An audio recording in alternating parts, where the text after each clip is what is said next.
കണ്ണെല്ലാം തിരുമ്മി ഇപ്പോഴാണ് അവൾ വരുന്നത് എന്നല്ലേ നിങ്ങളിപ്പോൾ ചിന്തിക്കുന്നത്. എന്നാൽ അങ്ങനല്ല, നമുക്ക് ഫുഡ് വെക്കേണ്ടതുകൊണ്ട് നമ്മൾ കുറച്ച് നേരത്തെ എണീറ്റു. നമുക്ക് 3 പേർക്ക് 9 മണിക്കായിരുന്നു ഡ്യൂട്ടി. അങ്ങനെ നമ്മൾ നേരത്തെ എണീറ്റ് ഫുഡെല്ലാം വെച്ച് പുറത്തോട്ടൊക്കെ ഒന്ന് നോക്കിയപ്പോഴത്തേക്കും നല്ല വെയിൽ. എന്നാലും ഉച്ചയ്ക്ക് എന്തെങ്കിലുമൊക്കെ തിന്നണമല്ലോ.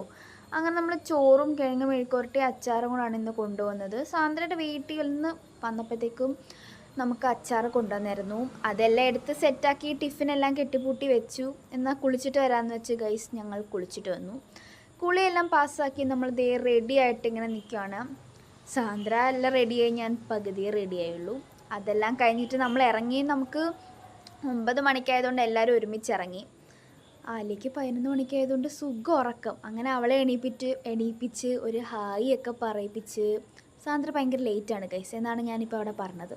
അങ്ങനെ അവളുടെ വയലിരിക്കുന്നതും കേട്ട് നമ്മൾ ഇറങ്ങി. അപ്പോഴത്തേക്ക് പാവം നമ്മുടെ ആര്യമോള് നൈറ്റ് ഡ്യൂട്ടി എല്ലാം കഴിഞ്ഞ് ഇങ്ങെത്തി.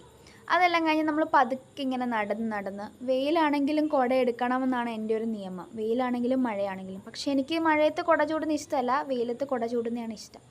അതൊക്കെ പോട്ടെ. അങ്ങനെ അതെല്ലാം കഴിഞ്ഞ് നമ്മൾ ഡ്യൂട്ടി എല്ലാം കഴിഞ്ഞ് ഉച്ചയായപ്പോഴത്തേക്ക് ഫുഡ് കഴിക്കാനായിട്ട് കയറി. നമ്മൾ രാവിലെ കൊണ്ടുവന്ന ഫുഡ് എന്ന് പറഞ്ഞിരിക്കുന്നതാണ് നമ്മൾ. അങ്ങനെ നമ്മൾ ഫുഡെല്ലാം കഴിച്ചു ഗായ്സ്. ചോറും കിഴങ്ങ് മെഴുക്കുവരട്ടൊക്കെ കൂട്ടി ഒരു പിടി പിടിച്ച് അതെല്ലാം കഴിഞ്ഞ് നമ്മൾ ഡ്യൂട്ടി എല്ലാം കഴിഞ്ഞിറങ്ങി. അപ്പോൾ ഇന്നത്തേക്ക് ഇത്രയുള്ളൂ. ടാറ്റാ.